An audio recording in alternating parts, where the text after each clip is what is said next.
I don't know. I don't have the stream on. I gotta go like Yeah, I think that's right. I right. think Okay, like yeah.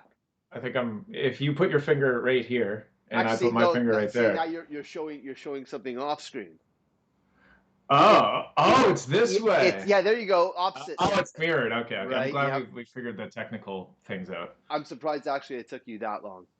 If I could say actually a bunch of stuff about you, but one of the things I could definitely say is that if it involves something technical, you could figure it out real fast. I definitely have a strong interest in technicalities for sure. Please welcome to the show, East Coast Canadian sensation Fowler. The smile. And then the music rises or something, right? So, I mean, obviously, because no surprise, you know, we're we're we're ready for New Year's. Both of us, we've got our shirts. Yeah, I definitely, like I told you before, I look like I'm ready to close a real estate deal or something, which is typical for me on a New Year's Eve. I'm ready to step into the future. Yeah, you got your shades on. I'm kind of These jealous. I they're don't these even know they're where like my these blue sunglasses things. are. Actually, they're not really shades. They're like They look like safety goggles, yeah, there's something like that. I don't. I'm but to be. I maybe actually I you'll need don't know them. what they're for. Maybe you'll need the safety goggles moving into 2021 if it was anything like this year. When did you start figuring stuff out? Like what was it? Bring us way back. This is before music. Start figuring stuff out. Yeah, like electronic stuff. I mean, like it's really funny Oh, because your name is Nick. Obviously Nick, and so electronic. And then I know and that was like a tag that you were running for a quick sec. yeah, back in like 2006 or something. Yeah, I don't know. I remember when I was a kid, probably like I want to say like 5 or 6 years old. I can very distinctly remember trying to fix an electric fan in my parents' house. It was just like a tabletop fan, and the cable had broken off on it. And all I did was, I didn't understand electricity, but I just took all the wires and kind of bundled them all together and plugged it in, and I blew the breaker to the house. And my parents weren't too happy about that. But that was like the start of my love of electronics and nerdy shit. I also kind of remember tearing apart a CD player, and I think I used an axe or a hatchet or some sort of tool that probably wasn't exactly the right tool. But again, this is like back when I was super young. So I always loved tearing stuff apart and seeing how it worked, and it never really went back together. And I still kind of have that. I tear stuff apart, never really quite goes back together the same way, but that's just part of it, I guess. Was this like a reputation that started like gathering within like your family, your mom and dad? They knew that okay, if we get this electronic piece here, and if it doesn't work or if it needs figuring out, let's give it to Nick. He'll get it started. I mean, later on, yeah. Back then, it was probably like, well, we have this electronic piece that's not working. Let's make sure Nick doesn't go anywhere around it, or he might electrocute himself or like burn the house down. But obviously, later on in my life, like tonight, I just fixed a Hello Kitty karaoke machine for my niece Gwen, and it wasn't anything too serious. It was a blown diode, but like most people, it would just get chucked out. So for me, I have a background in electronics and that definitely helps a lot. But yeah, I was able to easily just kind of bypass the diode, and it fires up, and it's a little Hello Kitty karaoke machine that would have otherwise gone to the junkyard. So I definitely, my family does think of me, I think, when it comes to broken electronics, for better or for worse, because sometimes I can fix them and sometimes they just get worse. So. Was it that got you into electronic music? No, the thing that got me into electronic music was I was I was always into making music right back again when I was really young, like 5 or 6 years old, like banging on a ukulele with a comb and getting in trouble for it because I was obviously damaging the ukulele by hitting it with, or it was a brush, a hairbrush. Um, and then I got an electric guitar when I was like um, 12 or 13 years old, and so I always, ever since then, I wanted to create music or at least make noise with stuff. But then in high school, I was playing in metal bands, and bandmates are not the most reliable people in high school because, it's, I wanted, I shouldn't say they weren't reliable. It's just, I wanted to spend more time on it than they did. So I Well, my hold on for a dad. second. Can I freeze your thoughts, please? I feel like we missed a big step, and I'm trying to get to it. So like what happened with music? You were in a band. You were playing instruments. What instruments are you playing? Oh, electric guitar, lead guitar. Played in a Rage Against the Machine cover band for most of high school, so I was pretty obsessed with Tom Morello and all the crazy stuff that he does. With the patch cord and the kill switch and the whammy pedal. I had to get a whammy pedal. I saved up for a long time to get a whammy pedal because they were pretty expensive. Um, so yeah, I was playing that, and we really liked Avenged Sevenfold. We liked metal stuff, but not like super death metal. We liked like melodic metal and that sort of thing. So that's kind of what I did for, geez, probably from like grade 7 to even after high school into college. Okay, so that'll bring us back to where I cut you off. Yeah. So now back to here. So I was playing in these bands, and Cheers, brother.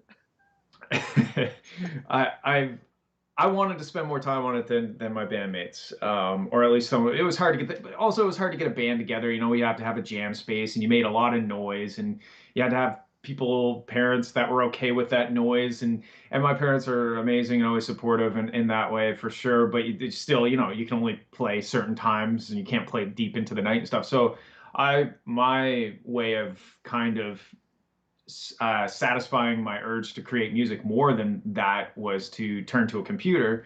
And my dad got a copy of Sonar 4 by Cakewalk. He got that for me, I want to say in like 2004. I don't know. It was relatively new. So whenever Sonar 4 came out, it was like then.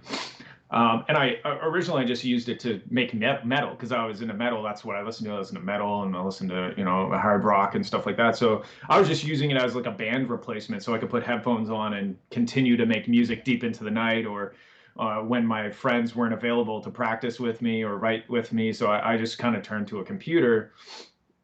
And then I started to realize that I didn't even really listen to electronic music. Like I didn't even really know it existed besides like Sandstorm, which actually turned out to be our grad song for high school, funny enough. But yeah, like besides like Sandstorm, like a couple other like trancey things that they play at like high school dances, I wasn't even really into electronic music. I just went to a computer to be able to do drums and like so I could record my guitar and whatnot and play drums. Um, but then I started to find out that, hey, if I like, I just had there was like this moment that kind of was the beginning of my electronic music life when I thought, well, I can make the BPM anything from 1 to 999. So I made like a little drum beat and then I like put it to 999 just to mess around and see. And it made like this like terribly glitchy kind of granular synthesis Aphex Twin kind of sound. And I was like, oh, that's really cool. And then I started playing around with that more, and I learned how to sample things. And there was like a little drum pad sampler in Sonar. I can't remember what it was called right off the top of my head, but I recorded like my parents' water heater or water pump running, and like the keyboard tapping, and I'd like sequence all kinds of little glitchy things. And that kind of what started out as me using a computer just to record and make metal music turned into me finding like this genre of music that at the time I was like, I am the pioneer, like I didn't know that this even existed, even though Aphex Twin was around for many, many years, like decades before this. Um, but to me, I didn't even know that this stuff is like glitchy IDM and weird kind of noisy shit. I didn't know that was really a genre of music because back in 2004, the internet wasn't what it is now. There was no YouTube, I don't think, or if there was, it was in its infancy. So if you weren't into that style of music, it wasn't like readily available to consume. So I had never even heard of IDM, and I was making it. So yeah, that was kind of how I transitioned from making metal into making IDM, and I spent a good portion of high school we're still writing metal and playing metal with the band, but also creating like this glitchy IDM weird shit and putting it on CDs and giving it to people, and they're like, "What the hell is this?"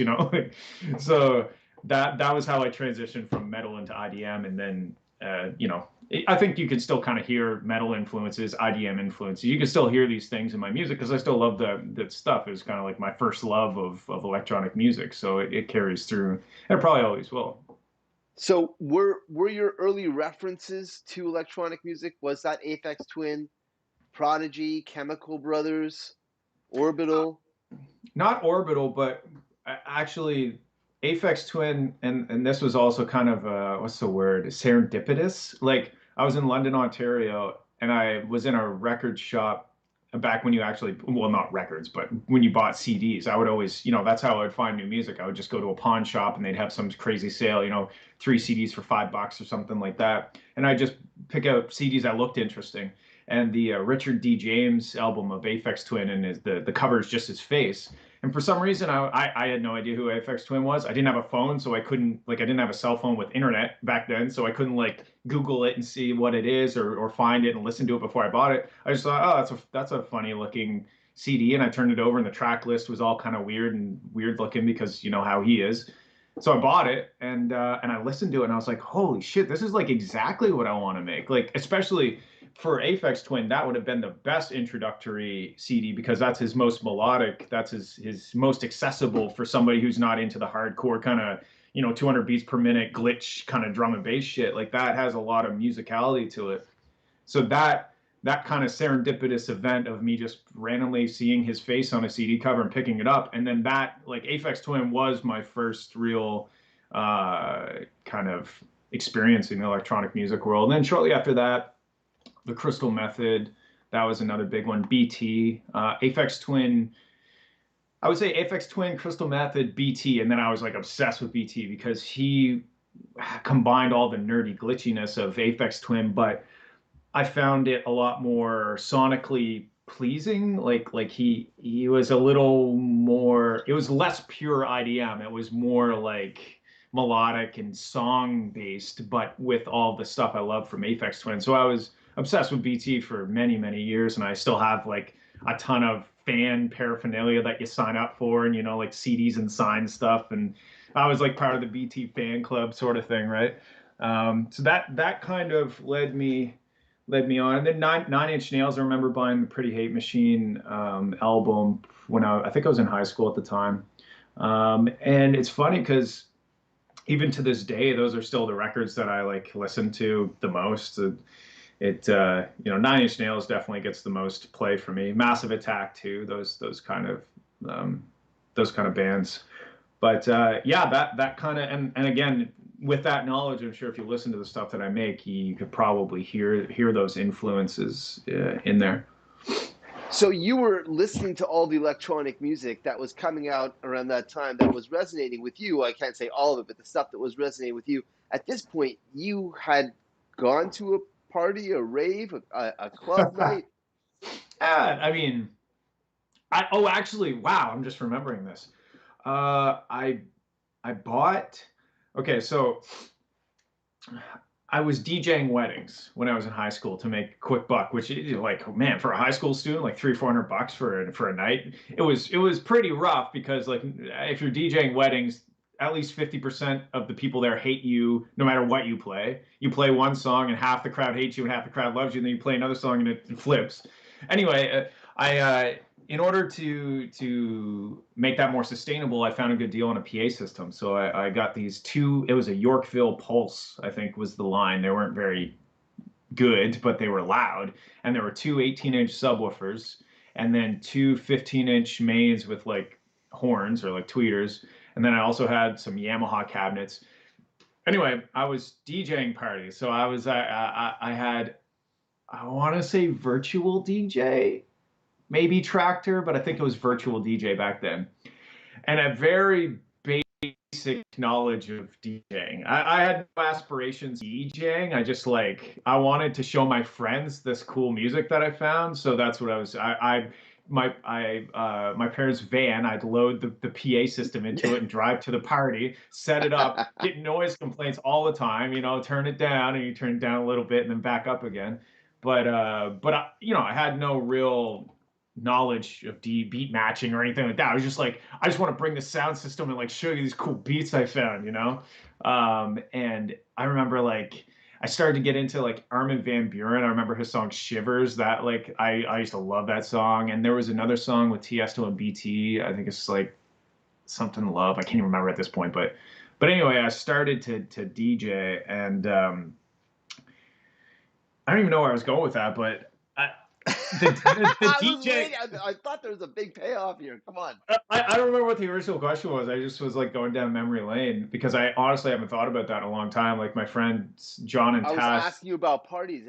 You were getting all of your influence from the Yeah, music being released, but not from the parties. You weren't going to the parties, so you start talking right. about the mobile That's right. DJ Okay, okay. setup. Okay, Now I can slowly bring us back to the point. awesome sauce. Yeah, I mean, I currently I live in a city in New Brunswick, but like I lived in rural New Brunswick, and everybody listened to rock or country or pop or whatever. Nobody was into electronic music, and even still to this day, besides like pop music is pretty much electronic music at this point.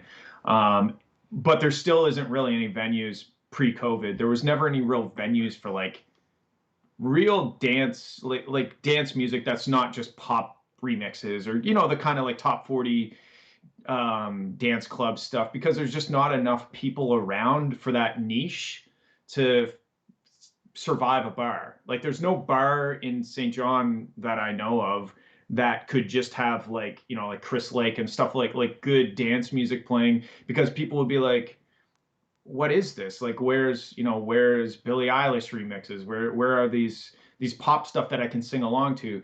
Uh, there's a smaller percentage of people that actually would enjoy hearing new music, but the vast majority of people that go to the bars, I think, want to hear stuff they know.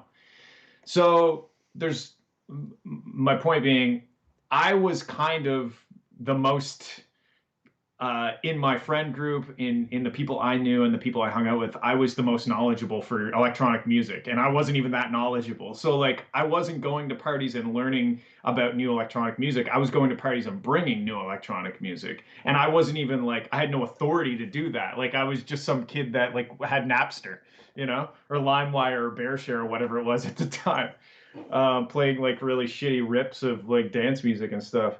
Um, so I didn't have that same kind of like, in Toronto, the rave scene, the underground scene, Comfort Zone, and all those after hour bars and stuff where you can go and kind of rave till 4 in the morning. That was non-existent in Hampton, New Brunswick. You How could did you go. hear about these things? How were you hearing about these clubs that were happening in Toronto? I had no idea. I just know them now, but back then I had no idea. So the only exposure was just released music. How did you learn about parties? I mean, parties. I don't know what you mean. Like what? I mean, like essentially like electronic music parties. Like, how did you first get like the idea that DJs were going up there, that this music was becoming prominent, that there was a culture that was surrounding it? It wasn't just the release music. I didn't know that. Like, I just like the music. I had no idea. You gotta understand. I lived in Hampton, New Brunswick. There's no such thing as dance parties, or there was, but it was like top 40s dance parties. There was no like, let's go listen to stuff we never heard of and enjoy it. Like that wasn't. It just wasn't a thing. But you eventually hit a rave. I have been to some. I haven't really been to many like what you would consider raves. There's just none around here. There's like Future Forest, Evolve, that sort of thing. Um, but in terms of like raves, there's no fucking warehouse raves or anything like that in New Brunswick. Like it just doesn't exist. Would you want something like that to be around you? Do you find that having that type of influence from that style of culture would have I an would, yeah, I would love that, but I mean, it's just not really. I'm not saying it's not possible. It's just because we have such a small population already. Say Toronto has X amount, 10 million people. I don't even know. It's probably either way more or way less than that. I think it's probably way more. Anyway, 10 million people. Even if 1% of the population loves underground music, or even if 0.1% of the population loves underground music, that's enough to sustain a scene.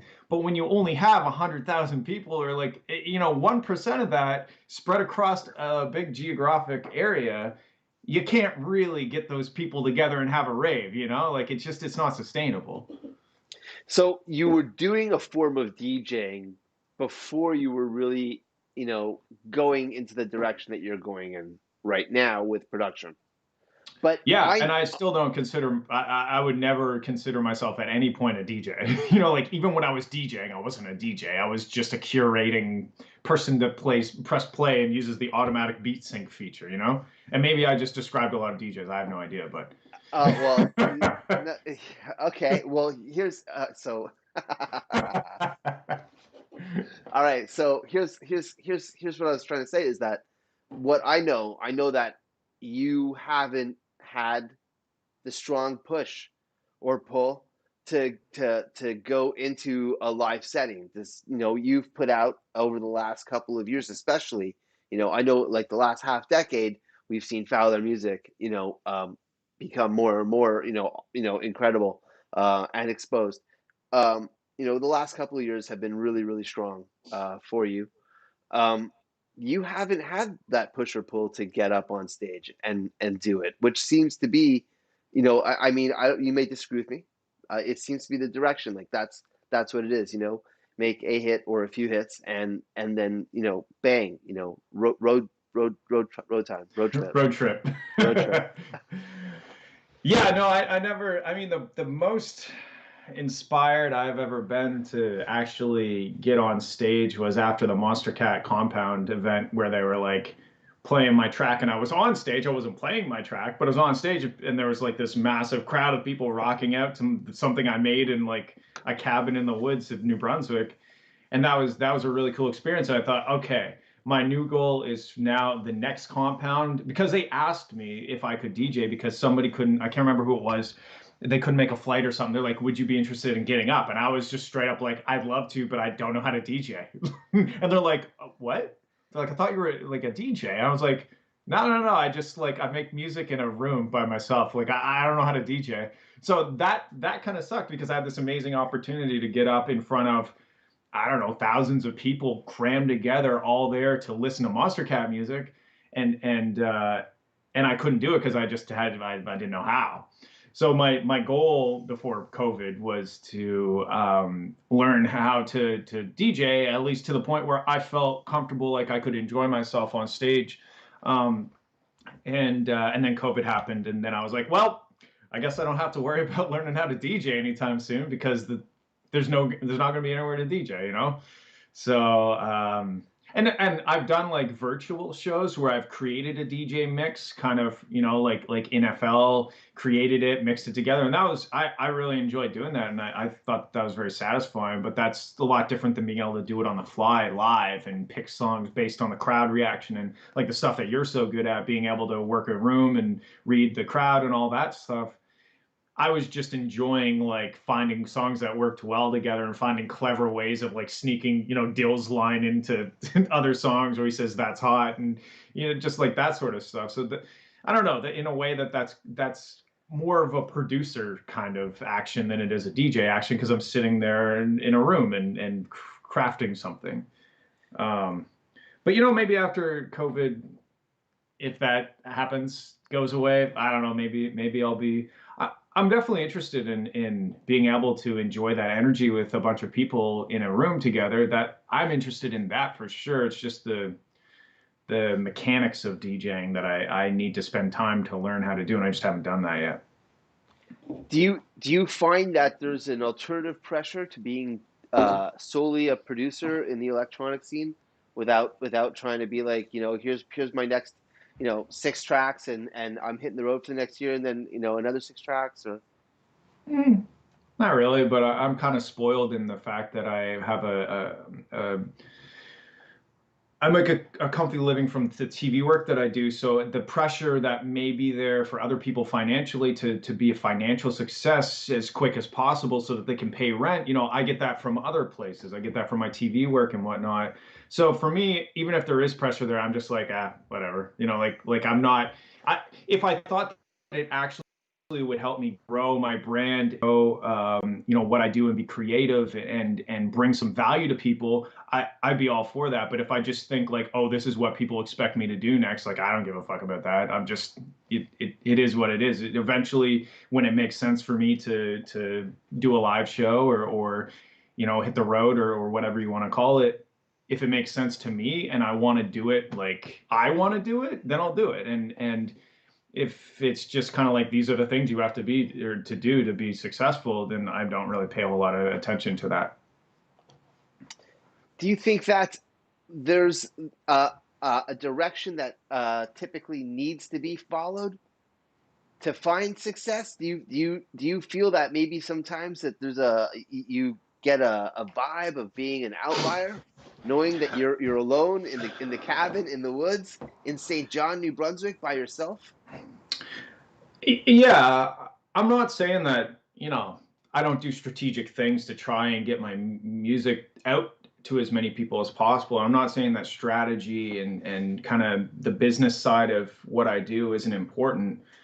It's just that I think that a lot of people, and this might not even answer your question, but I think that a lot of people feel pressure to rush the success and to follow these kind of guidelines to becoming a successful musician. Step one, do this. Step two, do this, and you better do this by this point.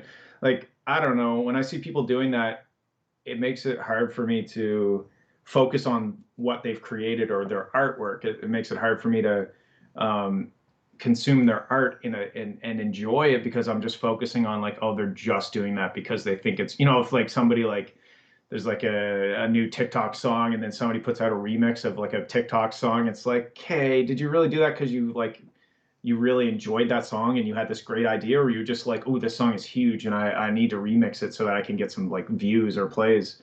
So I'm pretty hypersensitive to picking up on that stuff, even like musical trends and stuff. This is like totally not your question, by the way, and No, I no, know it is that. interesting though because it makes me wonder. See, do you feel that perhaps meme culture has not the greatest effect on music?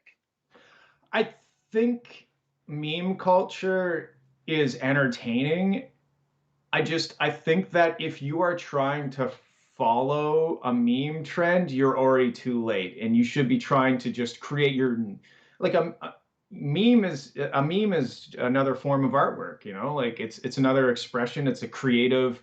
It has intellect. Like there's humor. There's creativity to it. And when I see something new, a new meme or whatever that's really clever or really stupid or like like I can enjoy that. But when I see somebody trying to capitalize on an existing meme and follow that trend because it would benefit them, then that's all I start to focus on. I can't, like, for example, if there's this really popular meme and then somebody uses it like an audio meme, like the D's nuts or whatever. That's really dating me, but anyway, that's the first one I could think of. If somebody like use that in their song, even if they're doing it in a super creative way, all of a sudden all I can think about is like I'm just thinking about them trying to be successful and them trying to get plays and them trying, like that's all I can think about. I can't actually listen to the music and enjoy it because I'm just thinking, wow, this person is just trying too hard.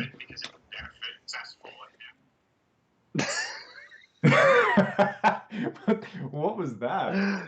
I had to load the app on the phone real quick for a sec because it was blowing up and I had to stop it and then it launched the microphone for a real quick sec. Nice, But I could hear myself. That's yeah, excellent. your voice is beautiful. You actually do have a great singing voice. I've been trying to convince you to sing for a minute. Um, I I wanted to get into a little bit of what you were talking about. You said that you did some strategic thinking in regards to how you release and what you're doing. One of the things that's been awesome for me to watch is how you've branded yourself and cars. And it's not just any car. It's specific to one car. A car that I think that a lot of people, naturally would be like, "Wait, what?" At least for me, because it's not exactly what people are out there to think about Flash. And then I know that you didn't choose this car because of Flash. You chose the car because of capability. Um, Yeah. what happened? How did cars happen for you? What is it about the Eagle Talon and Fowler?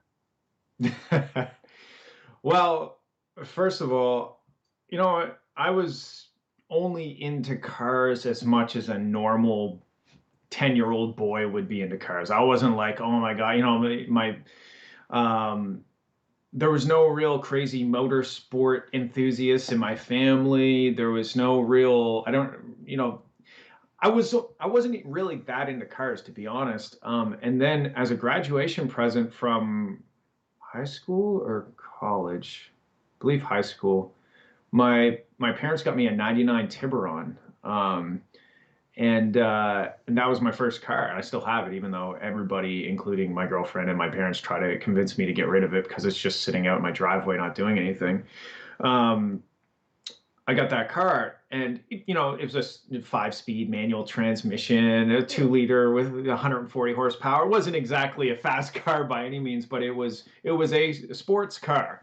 So I was like, okay, cool. Now I had a car and I had something to be proud of, and I'd wash it.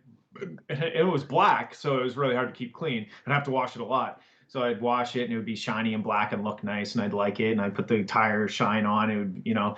Um, and then, but I would never really I was too scared to mess with like the mechanics of it because I didn't know what I was doing. I don't have any background in mechanical or automotive stuff. I never, really worked on anything like that. I was definitely into the electronic side of things, but, in terms of like, a ball joint or steering column or whatever, like the mechanical side of things scared me. But then I used to live in Fredericton, New Brunswick, and I was driving home one day, and all of a sudden the car just had no power, just like died, and I pulled over, and it would turn over, but it wouldn't start.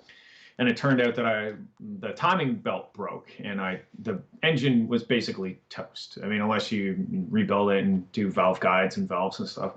Anyway, I couldn't afford it. I just started my job at the university there. I had no money. I couldn't afford to like have it fixed. So I had nothing to lose. I had to fix it because I needed a car. So I found an engine on 200 or on Kijiji. I think it was Kijiji, or maybe the Fireflyer back then.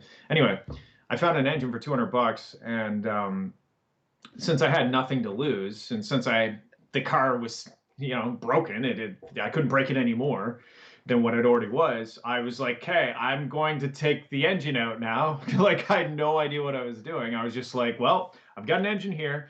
I've got a broken engine in the car. I guess I'm gonna change these two engines. So I borrowed an engine crane from my uncle, and I just basically started. I just opened the hood, and I was like, I think I took the hood right off because I needed to. Took the hood right off, and I just started looking at it. I was like, well, that's gonna come off, and that's gonna come off, and I started, like, oh, that's a bolt that's holding. Oh, there's another bolt there. I just kind of worked my way through it, and eventually I had gotten everything off of the engine that needed to come off and started jacking it, put the engine crane on, jacking it up, and I got the engine out, no problem. Well, I shouldn't say no problem. It was a lot of problems, but I got it out.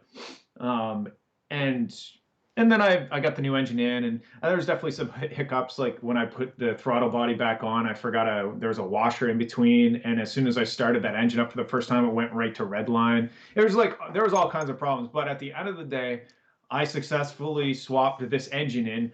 And up until swapping that engine, the biggest thing I had done on a car was an oil change. And I was even scared to do that. I was like, what if I put the wrong amount in? What if I put the wrong oil in?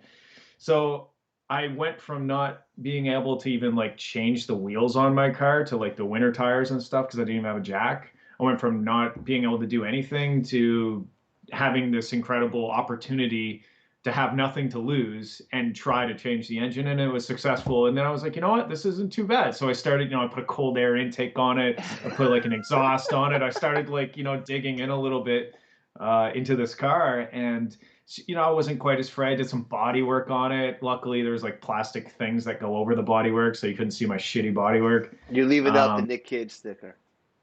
that's on the Talon. I'm still talking about the Tiburon. We Uh-huh. haven't even got to the Talon Oh my yet. God.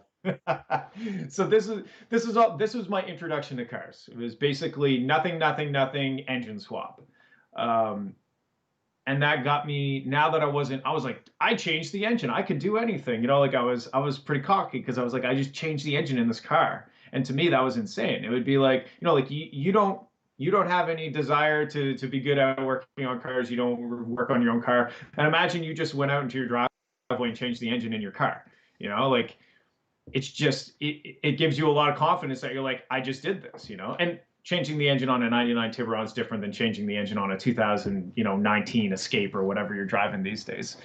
But anyway, so that gave me a lot of confidence and really gave me something like, I did a lot of research and stuff on the internet and it gave me something to obsess over. So then I got a Subaru Impreza, 97 Impreza for the winter, and that worked great. And then I wanted like something fast. I wanted something turbocharged because of the cool noises it made. And, you can make more power with the turbocharger and whatnot.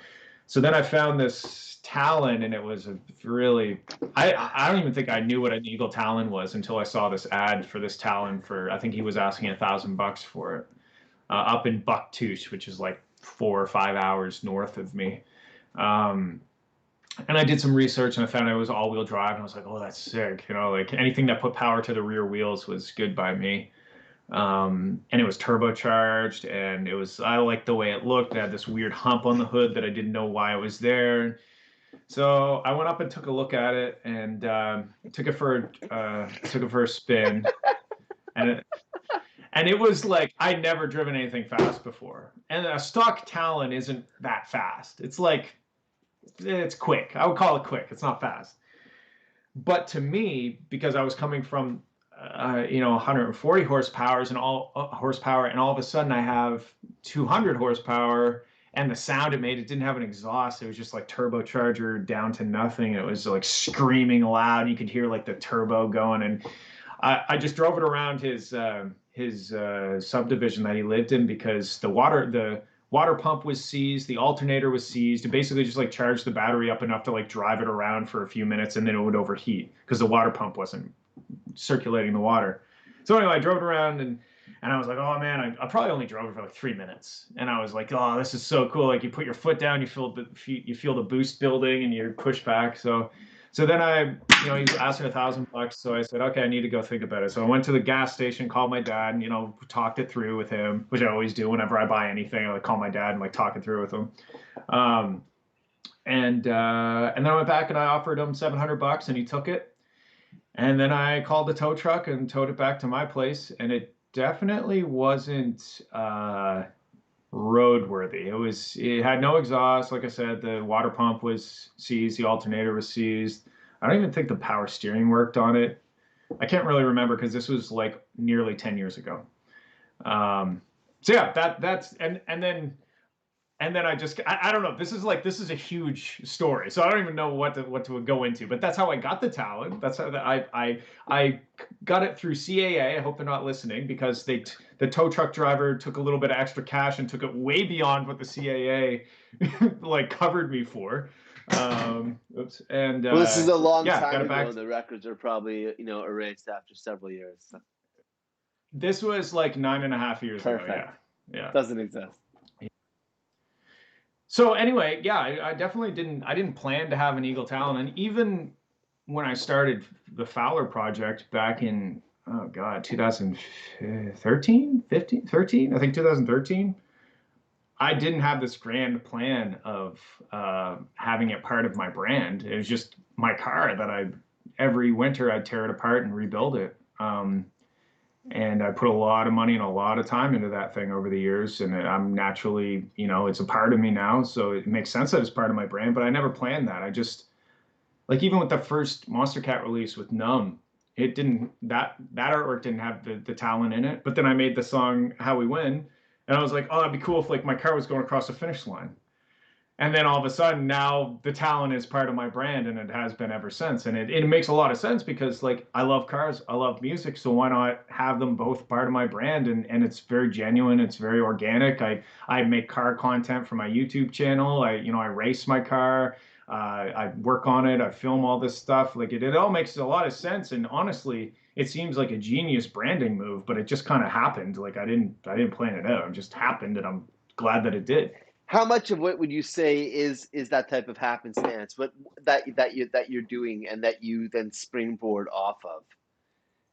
Well, yeah, I mean, everything's like that. There's a lot of luck involved in life, but it's what you do with these opportunities and these happenstance things that happen. Like this sort of thing was just kind of luck that I wanted to have my car on this album art, and then people really responded to it well. but then it's okay, now what do I do with that? How do I capitalize on this opportunity in an organic way? So definitely it's very now I kind of I don't want to say pigeonhole myself into always including the album or a talent in the album art, but like now I feel like if I put out album art without the talent on it, there might be some questions asked. Like, did you get rid of the talent? What happened to the talent? Is it dead? You know, like so Will but I'm okay with is it. that ever a thing? Do you ever think to yourself that there'll be a time where you retire the talent? Yeah, no. No, the talent will never What no. about the I chassis? can't What happens if something happens with the chassis of the car, the body? everything can be repaired for the right amount of money. I mean, yeah, okay, if the car got, flipped 1,000 times down a hill, you know, I, Let's hope it I don't doesn't want to come to think that, about brother. this. Yeah, I don't want to think about Yeah, these yeah, no, scenarios. no. So, like, the I was thinking of scenario, something light, not something of a flip, but okay, but something light is repairable. So I'm thinking the scenario where the talent can't be revived. I don't really want to think about myself in that scenario. It's not rusty. It's sure, solid. So rust is the consideration of something else that I had for in my brain. yeah, for a '90s Japanese car, rust is a concern, but it's not rusty, so I don't have that concern.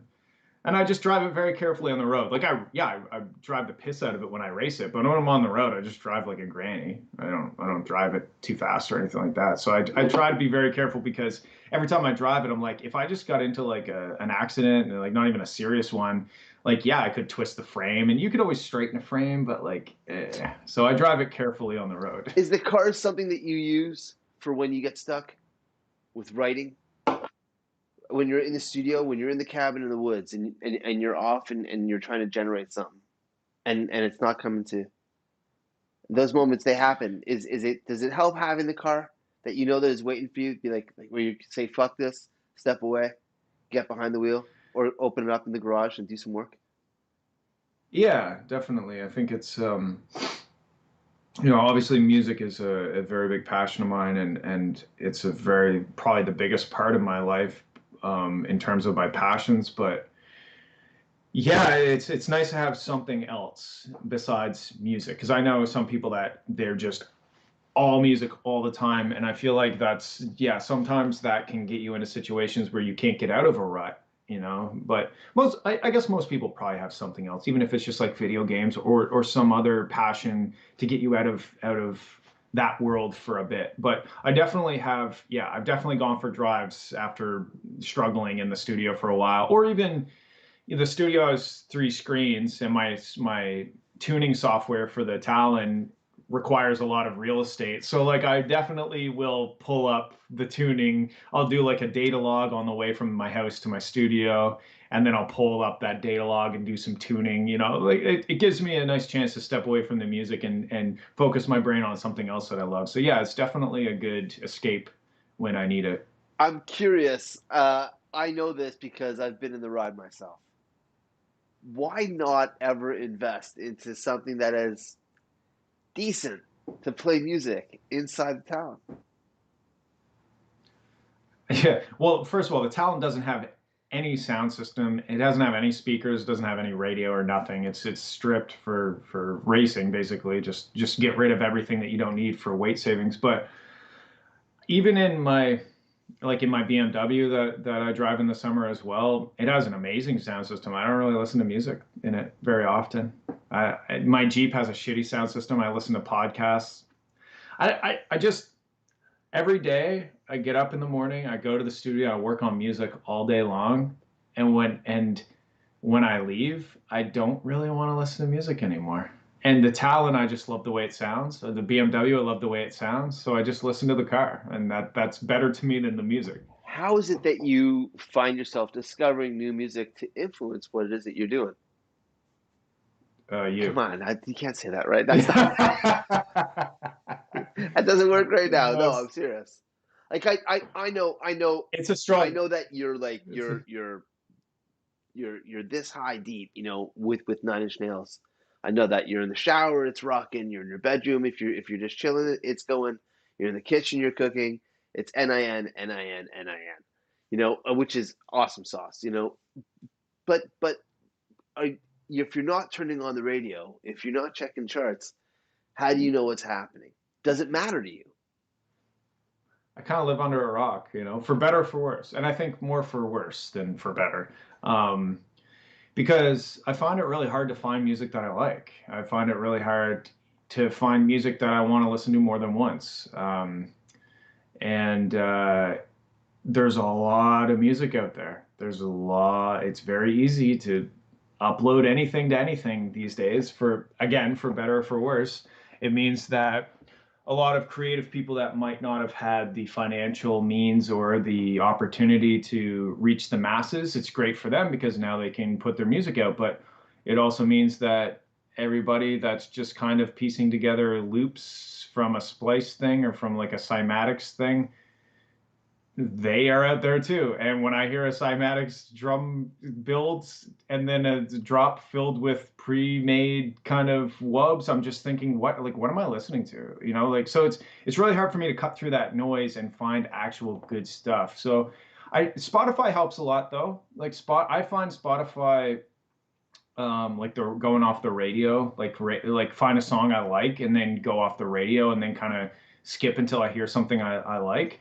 But I honestly don't really listen to EDM like hardly at all because I find a lot of it is just not that great.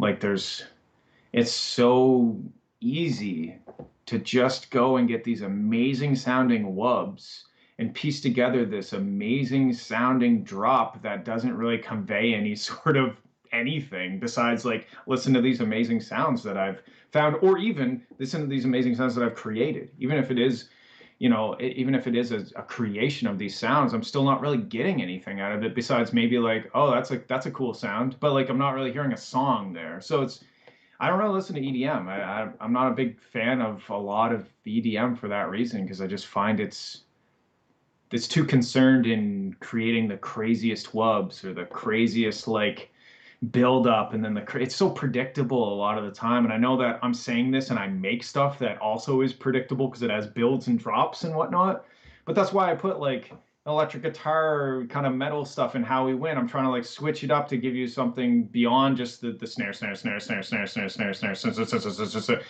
and then like wub, and then da da da da da da da wub, da da da da. Like it's so formulaic, and I just don't feel like it has conveyed anything to me. I don't feel like I'm any better because of listening to these selections of sounds. So to answer your question in a super roundabout way, No, it's beautiful. I just I don't listen to new music because I get really discouraged when I try. But I do like when you send me stuff because I do, I honestly do like the stuff you send me a lot more than the stuff that I'm able to find on my own in terms of, what I usually find anyway. But We've had some there's, healthy debates over music. There's no doubt. I'm wondering, where do you find your benchmarks when you've got, the isolation geographically, when you've got, not a ton of exposure coming your way, as far as what's happening with output that's out there, around mm, the world. Where is it that you're finding your own benchmarks? Uh, do you find pressure with every new release, so whether it's a single, an EP, or an album? Is there a pressure that you're applying to yourself to be greater than the last effort? um, I think I don't know. I don't really think I ever put pressure on myself to be better than the last record. I don't think I really have thought about that a whole lot because I'm always just like, I'm trying to create, I'm just trying to create something that I like to listen to. I'm trying to create something that I find value in, and that it kind of, to me, is its own thing. And it's almost like, why would I compare that to the thing I did last? Like, these are two things I created. Just because I created one now and one a year ago, like, yes, I've grown as a producer. Yes, I probably can make the mix sound better. Yes, I can probably convey my ideas more clearly. But at the same time, I go back and listen to some stuff that I made in college, and yeah, the mix sucks. And like I've got like seven kick drums on top of each other. There's like so many things wrong with it, but I'm still listening to it. I'm like, I still enjoy that. Like I still, and I almost wouldn't want it to be any other way. I wouldn't want it to not have 17 kick drums on it because that's the way that song was, and that adds character to that. So I don't know. I always want to try and do the best I can, and as I grow, I should be doing better. But I don't know. That's kind of a weird concept to come. It's such a common concept that people like visit, where it's like, well, I need my next song to be better than this last song. But then I don't know. To me, I'm just like, if I didn't like it, it wouldn't be on the internet. If I didn't like it, it wouldn't be released. Believe me, I have thousands of projects on my computer that never see the light of day for good reasons. Because a few that we've started. For sure. And maybe not for all the same reasons, but yeah, I don't know. It's just, it's a tough question because I never really thought about like, hey, am I trying to like one up myself? Is it bad that I'm not? Is it good that I'm not? So I don't really know. All I know is that when I sit down and try to create music, I'm maybe even to a fault hyper aware of the motivations. You know, like, am I adding this snare drum roll because I feel like that's what people expect? Is it really me trying to express myself using this sounding snare?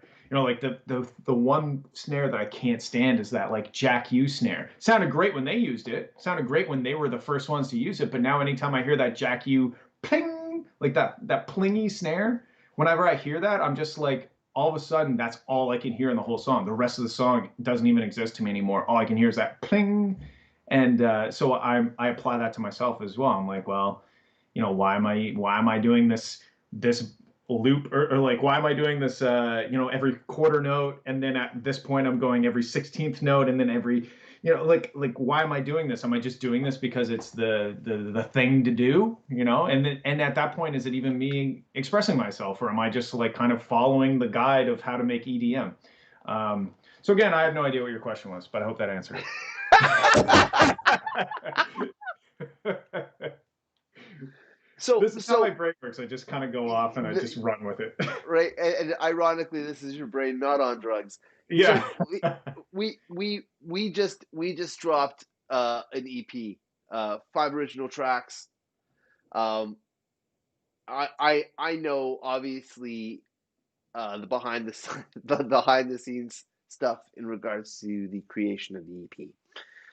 But when we were sitting down to do it, you said something just right now that was awesome for me. I know about it, and I think that it's something that we should talk about just real quick.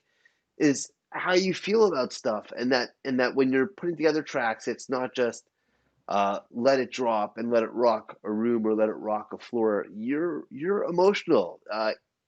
Making electro house, making or what is called electro house, I guess a form of tech house.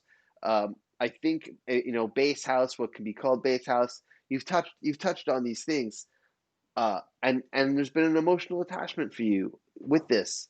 Um, is this why you've tried to come up with clever hooky vocals for a lot of your tracks to be leads? Honestly, a lot of the time I create vocal hooks and stuff like that because all the vocal things I do is either, you know, my friends doing vocals or me doing vocals. I think I do it because it allows me to understand what the idea is that I'm trying to. So for example, for How We Win, like I'm like, oh, this is I was writing the song before the lyrics were there, and I'm like, hey, this is like it's like a Victoria sound because I think they had the guitar thing, the lead going, and I'm like, this is a victorious sounding song, but like I can't just did you just spill that on yourself? Wow, have another one, you lush. It's New Year's, man. I'm partying with you. um If we were to stay in all white and crispy, it wouldn't be right. right. Let's say if you want, man. Yeah, let some chest hair flow, let it erupt. I'm here for you. Oh, what was I'm yeah, here. yeah. So for me, I can't just create like every song I make has to have some sort of like meaning or some sort of message, right? So a lot of the time when I make the vocal thing, it's me trying to nail down what the meaning of this is, even just for myself, so that I can continue to write it. You know, like a lot of the time, I finished up a collab with Slow Palace and Quinn that's coming out in February on Monstercat. And we were really struggling with the track because I specifically was struggling with the track because, yeah, it sounded great. Like the drop was sick. There's all kinds of cool experimental sounds that I made and new stuff like sound design wise and the breakdowns were super melodic and very emotional, but I didn't understand what the message was. So it was hard for me to write that song because I still come at it from a song perspective, not like a DJ track perspective. So once we got Quinn involved and got some like actual words and concrete ideas or concepts or sentiments happening, all of a sudden the song just like wrote itself because I'm like, oh, okay, I get it now. Like now it's about, you know, like the song is about what it's about. Before it was just like some really nice melodic stuff, some really cool sound design, break down more nice melodic stuff, build you back up in some more crazy sound design. But now it's an actual song that's about something. So that's why I always, that's not always, but most of the time I have to have some sort of vocal hook or something so that to me it feels like a song, like it feels like it's about something. That's not to say that all my stuff has vocal hooks in it, but typically when I'm doing a vocal hook, it's because I'm trying to help myself write the song. What do you think is the next? What I mean, I know the answer here, obviously, so you can't just be like that. But like, what is 2021 looking like for Valor?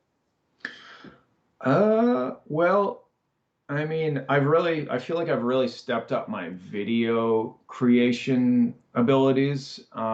So, you know, Morgan and I bought a car that we're putting that together. It's a 92 Pulsar. And I think there's going to be a lot more, but also not just cars. Like I keep kicking myself in the ass because I keep meaning to bring my camera out to the studio. I want to record a welcome video for my YouTube channel that explains clearly, hi, I'm Nick.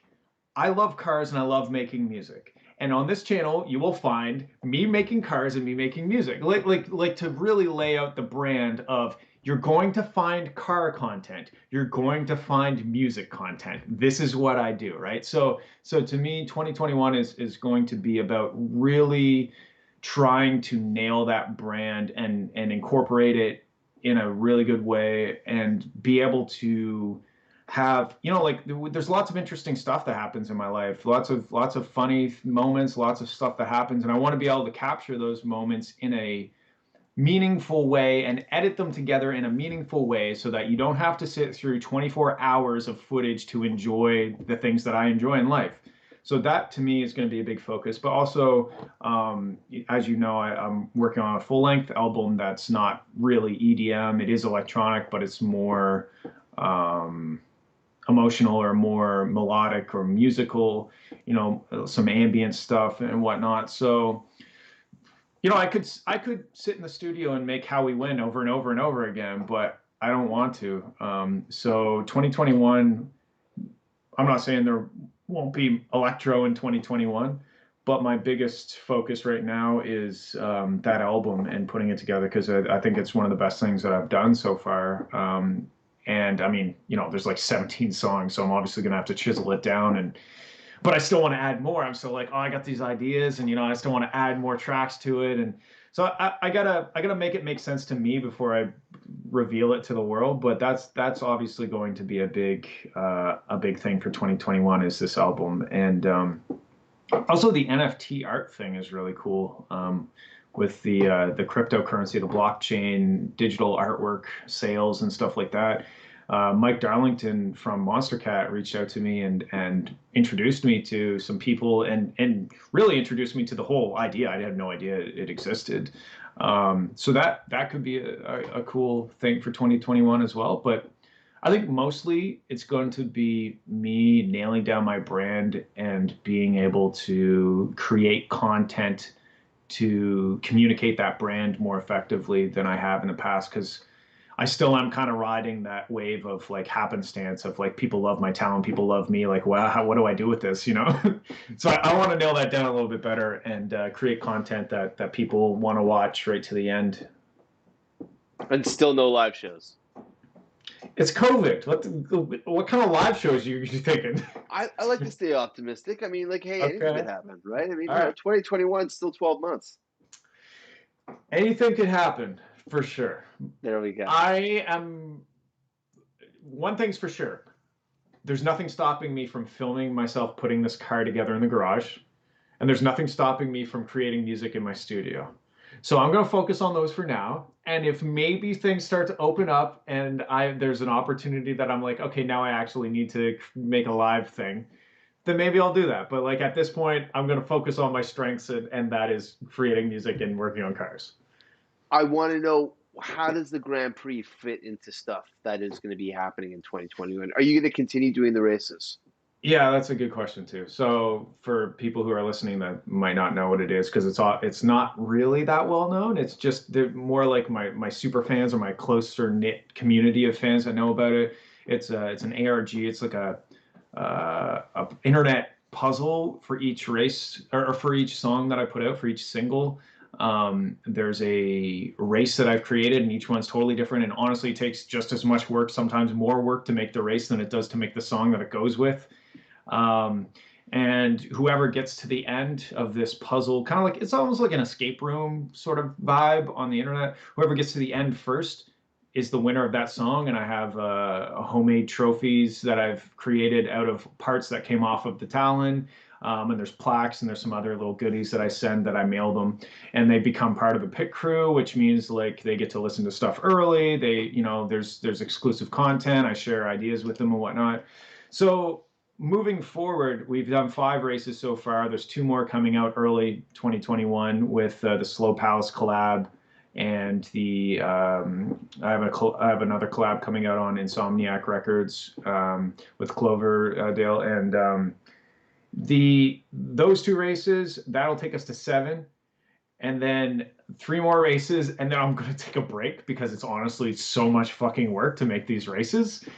But what I'm going to do for this is like the first season, there's 10 races. The second season, I'm going to hire somebody to create these, not to create them for me, but to help me create these races in more of a video game style, as opposed to like I'm doing stuff with like Dropbox links and like Bitly links and hiding things in images, and it's just a lot of work, and it's not that consistent. So I want the second season of the Grand Prix to be something that I invest money into, and hire somebody who's actually good at that stuff. Because I'm great at coming up with these ideas, but I'm not a programmer. I'm not a video game creator. Like I have to learn how to do that stuff, and that takes a lot of time and energy.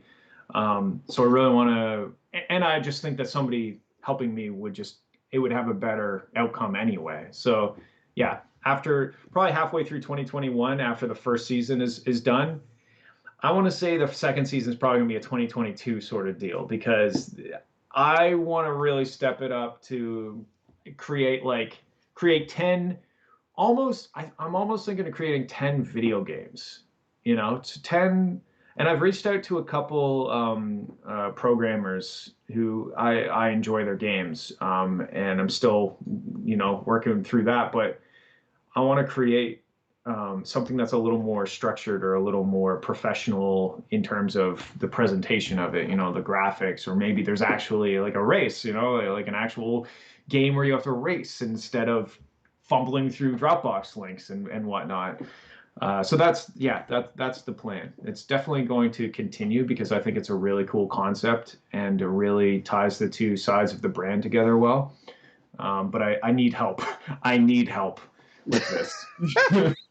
Because I seriously, it's so much work, and I love it. It's very satisfying when I create this race, and it gets I have people that test it for me, and they point out these problems, and I solve them, and then I have this like cohesive race from start to finish, and then I put it out there, and it takes like there's usually about, I don't know, 15, 20 people competing at any one time when the race comes out. And it takes them like 8 hours. And they're willing to do that. They're willing to spend a full day trying to solve puzzles that I created in terms of the song, because there's stuff hidden in the song and whatnot. So it's really satisfying and really gratifying, but it's also just so much work. Do you think that that this extension could have its own life past the music? Like, do you see yourself ever to the point of where maybe you're just making a Fowler game? Maybe there's a soundtrack that's kind of associated with it, but Um, the primary focus is actually the playthrough, not the music itself. I mean, maybe. We're creating the talent. There's a game called BeamNG that I play a lot, and it's like a super hyper realistic physics-based racing simulator. And it allows you to create cars and tune the engines and stuff like that. Like it's really in depth. And we're creating a Talon for it. So that's kind of cool. It's not its own game, but it's like cool that you're going to be able to download this Talon model. And I'm trying to make it so it handles the same as a Talon. It's got the same power as a Talon. It sounds the same as a Talon. Looks the same as a Talon. Like I'm trying to make it like a one for one as close as I can get it. Because this game's like crazy. Like the tires, you go around a turn and the tires deform. Like it's like super. It's almost just a tech demo. It's not even really a game. It's more of a tech demo, but it's really fun, and I'm working with a couple of my fans that are putting in some time, and they're helping me create this model of the Talon, and that's gonna be super cool, and also great for me because I get to practice, and I can hit a wall with my fake Talon and not hit a wall with my real Talon. So Have we tapped the totality of the Fowler veins here? Do you think that maybe that it is you're split into thirds, one of which is music, another that is Talon and the BMW cars, and then obviously the newest edition as well with Morgan, and then the tertiary angle, that third slice is for video games. I mean, I don't really play that many video games. I just bought this, the steering wheel and the pedal setup, and that I'm like addicted to that because it's super fun.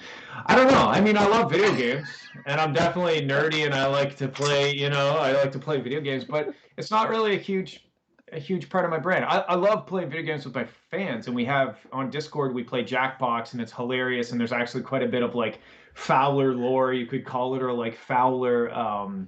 I don't know, like branding things like emojis and images and stuff that have happened during our gaming nights in Jackbox. So like that part of it's that sort of fan engagement and to get to know my fans on a very personal level. That's all very fun, but I don't know about making a Fowler video game. I've never really thought about that. I know like Alex did it with his Savant project and that was really cool. Um, I don't know. Maybe. I mean, it makes sense, like racing and cars and stuff. I'm not saying it's a bad idea. I don't think I really put much thought into an actual game beyond the Fowler Grand Prix sort of thing. Do you find that you had a strong summer knowing that you could do stuff with the car that was past the garage? You could take it for a spin, hit a track. It's considered to be, I guess, a socially distant activity, because you're just in your ride on your own. This is obviously something that is an incredible output to have, right? Mm, yeah.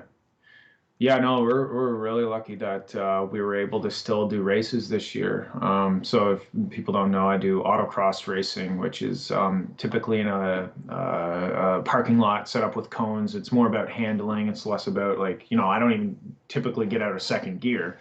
So it's not like super high speed, but it's more about handling turns and managing, throttle and brake and stuff. But we're really lucky that we were able to actually get quite a few races in this year. Next year should be even better because we have a better idea of what to expect. Like the first few races, some people were wearing masks, some people weren't. Now I feel like most people, except like the extreme anti-mask people, they just have no problem wearing masks because who fucking cares? It's a piece of paper over your mouth. So like next year, I think the races will do even better, and we'll have even more races, and it's great to get out and just hang out with like-minded people, and just socialize in a safe way when 2020 has been a very isolated and lonely year. So I'm looking forward to next year. I think we'll have more of this crazy world figured out and still be able to enjoy some of the things we used to. That's the optimism that I love. Yeah, yeah. Sometimes I'm optimistic. Do you feel the pandemic has been a struggle? Has 2020, was it a very hard year for you? At the start, yeah, at the start, it was rough because you couldn't see any of your friends, you couldn't see your family. But after it kind of normalized a little bit, you could see your friends, you could see your family. not so much for me. Like, I mean, I live a pretty isolated life anyway. Morgan and I live together, so I see Morgan a lot, and we have each other. And typically, without the pandemic, I go out to the studio and sit in a room by myself all day, and then come home and see Morgan. So, like, what's changed? The only thing that had changed is, when I couldn't see my parents and stuff. I'm pretty close to my parents, and I see them quite often. So that sucked, but I feel like for the most part, that's behind us. There was kind of that second wave that hit that kind of isolated us a little bit, but you can still kind of like, stand in the driveway and chat with your friends or family as long as you're kind of smart about it, right?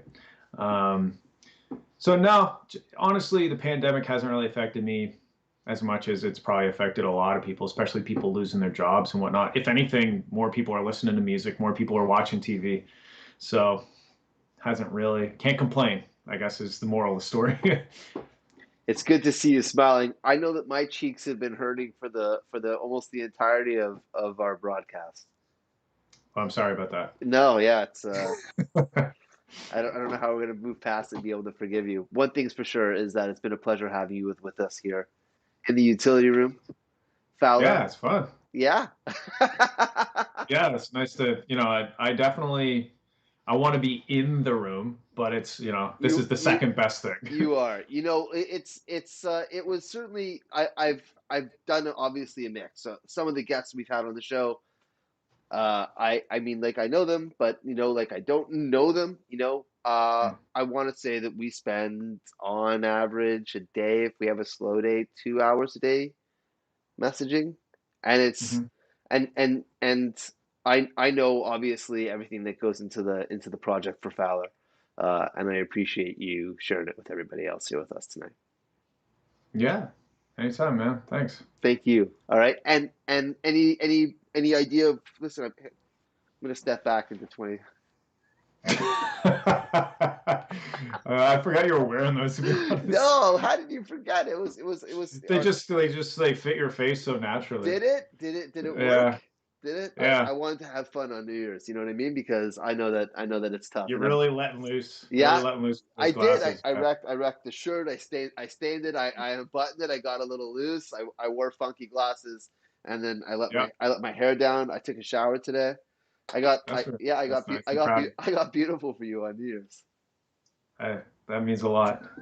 I mean, I wouldn't be able to smell you anyway, but I'm glad that the thought was there. It's good. It's good that we can be together. You are here in the room with us. We all are. We're all together, and that's the point of all of it. Have an amazing New Year's wherever you are. Listen, before we run, where do we find you online? Everything is just Fowler music. Whatever slash Fowler music. The whole thing. FW. Yeah. SoundCloud.com/FWLR music. YouTube.com/FWLR music. I was smart. I was smart when it came to that. Are you trolling me right now? Is that what's I'm not. No, no, no, no, no. No, not at all. Yeah, yeah. Much love to everyone, no matter where you are, here, there, everywhere. My name's Jello. Over here is Fowler. have yourselves an amazing New Year's.